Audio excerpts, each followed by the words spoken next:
Każdy chłop my swigłe dryna, jeden większigłe, drugi mniejszigłe.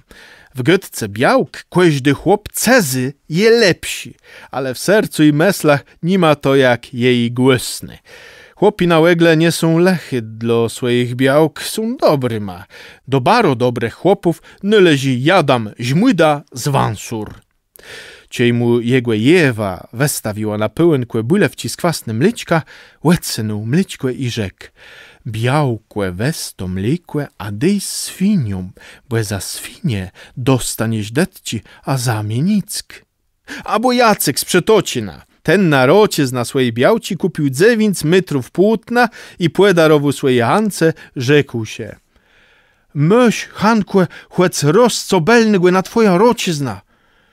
Łysi mnie z tego trzekłesiele. Tak wej widzę ta, że są jeś na kasiebach baro dobry chłopi. Bijtaś tej w jej szlachę. Chcemy leso zaziec.